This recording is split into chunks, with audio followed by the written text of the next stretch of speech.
நிச்சயமா ஒரு நாள் நம்ம மரணத்தை சந்திப்போம். அன்பு சகோதரே, இந்த உலகத்துல இந்த பூமியில வாழற நாட்கள் பெருசு இல்ல.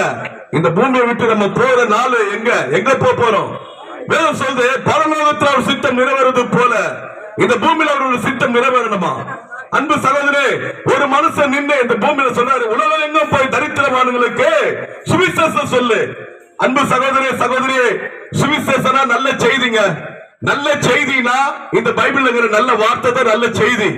இன்னைக்கு டிவில நல்ல செய்தினுவா, அது நல்ல செய்தியே இல்ல. பேப்பர்ல நல்ல செய்தினுவா, நல்ல செய்தியே இல்ல.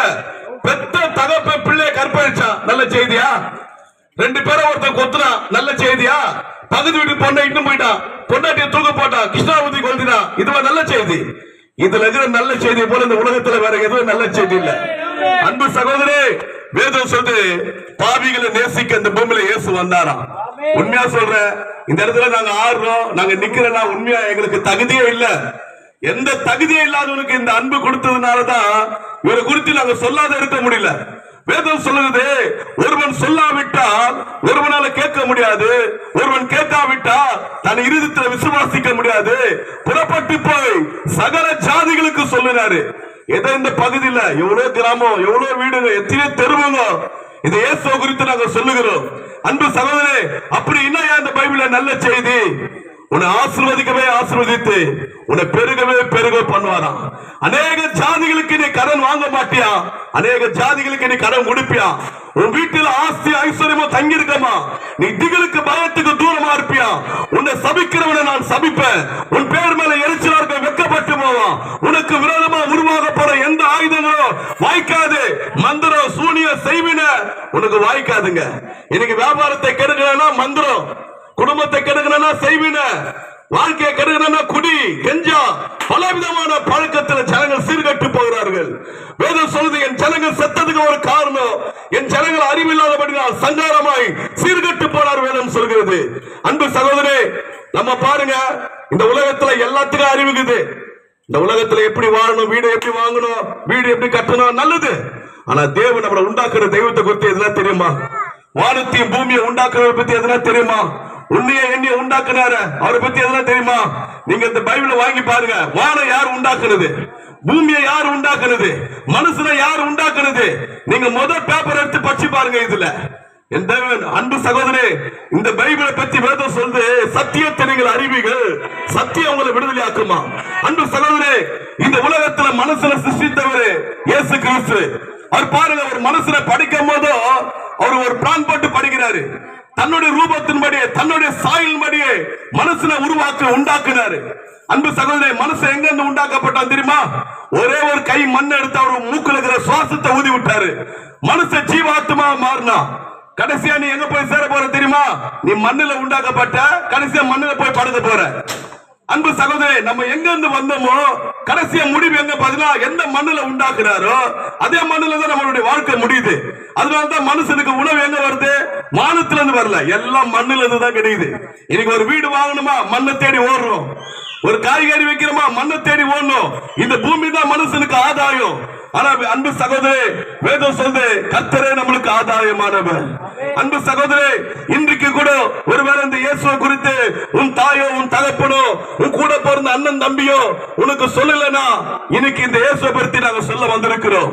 வேதம் சொல்லுகிறது, வருத்தப்பட்டு பாரம் சுமப்பவர்களே என்னிடத்தில் வாருங்கள், நான் உங்களுக்கு இளைப்பாறுதல். இன்னைக்கு இளைப்பாறுதல் தெரியுமா?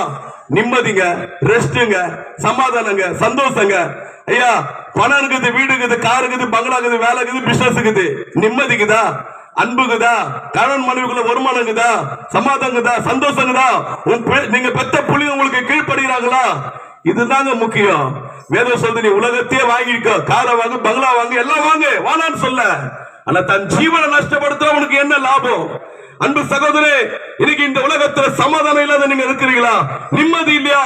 ஐயா, என் வீட்டுல எனக்கு பிள்ளைகளால நிம்மதி இல்ல, குடும்பத்துல மனைவி கணவன் மனைவிக்குள்ள நிம்மதி இல்ல இருந்தா வேதம் சொல்லுகிறது, இவர் ஒருவராக இருந்து பெரிய காரியங்களை செய்கிறவர். அன்பு சகோதரே, இந்த பைபிள்ல ஒரு தாயா இருக்கிறாங்க பாருங்க. 12 வருஷம் உதரம் போக்கு உள்ள ஸ்திரீ, 12 வருஷம் பெண்களுக்கு நல்லா தெரியும். உதரம் போக்குறது பெண்களுக்கு நல்லா தெரியும். ஒரு நாள் 2 நாள் ஒரு வாரம் இல்ல, 12 வருஷமா உதிரம் போக்கு உள்ள ஒரு ஸ்திரீ தன் ஆஸ்தி முழுவதும் வீட்டை சொத்தெல்லாம் வித்து மருத்துவர்கள் கையில கொடுத்து இயேசு எப்படியாப்பட்டவர்கள் கேள்விப்பட்டாலா? இயேசு மரித்தவர்களை உயிரோடு எழுப்புகிறார். இயேசு குருடர்கள் கண்களை திறக்கிறார். இயேசு குஷ்டரோகியை சுத்தமாக்குறார். கேள்விப்பட்டு இயேசுநாதர் முன்னாடி வந்து நிக்கல. இயேசுநாதர் போகும்போது அவருடைய துணி மணியை தொட்டாலாம். வேதம் சொல்லுது உதிரம் போக்கு நின்னுதான். அன்பு சகோதரே, வேதம் சொல்லுது மனுஷனால கூடாததுதான் தேவனால எல்லாம் கூடும். ஒரு மனுஷன் இன்னொரு மனுஷனுக்கு கண்ணை கொடுக்க முடியாது. ஒரு மனுஷன் இன்னொரு மனுஷனுக்கு காலை கொடுக்க முடியாது. ஒரு மனுஷன் இன்னொரு மனுஷனுக்கு ஜீவனை கொடுக்க முடியாது. வேதம் சொல்லுது அவர் மனுஷனா அந்த பூமிக்கு வந்தார். இயேசு ஒரு கண்ணின் வயிற்றில பிறந்தார். அவர் நன்மை செய்தவரா பூமியில சுத்தி திரிந்தார். இன்றைக்கு கூட அன்பு சகோதரே, உன் வாழ்க்கையில தோல்வியா, வெட்கமா, அவமானமா, சஞ்சலமா, தவிப்பா, கடன் தொல்லையா, குடும்பத்துல நிம்மதி இல்லையா, வீட்டுக்குள்ள சஞ்சலமாகறியா, தவிப்பா இருக்கிறியா? அன்பு சகோதரே, இன்றைக்கு வேதம் சொல்கிறது இதோ வாசப்படியிலிருந்து ஒருவன் கதவை தட்டுகிற ஒருவன் என் சத்தத்தை கேட்டு தன் இருதயமான கதவை திறந்தா அவனுக்குள்ள நான் வரன்றாரு. அவர் நீ கூப்பிட்டாதான் வருவாருமா, நீ கூப்பிடுனா வர மாட்டாரு. வேதம் சொல்லுது அவர் கூப்பிடுவதற்கு சமீபமா இருக்கிறாரா. ஆனா கூப்பிடாதே ஒண்ணு வரும், மரணம் வரும். கூப்பிடாதே தற்கொலை பண்ணிப்பாங்க, தற்கொலை வரும், சண்டை வரும், கலகம் வரும், பிரிவினை வரும், எரிச்சல் வரும், கோபம் வரும், குடும்பம் ஒடிஞ்சு போவோம், குடும்பம் பிரிஞ்சு போவோம். இதெல்லாம் நம்ம விரும்புவோம் இல்ல, கூப்பிடுவோம் இல்ல, ஆனா தானா வரும். ஆனா இயேசு சொன்னா என்னை நோக்கி கூப்பிடு, நான் உனக்கு மறு உத்தரவு தருகிறேன்.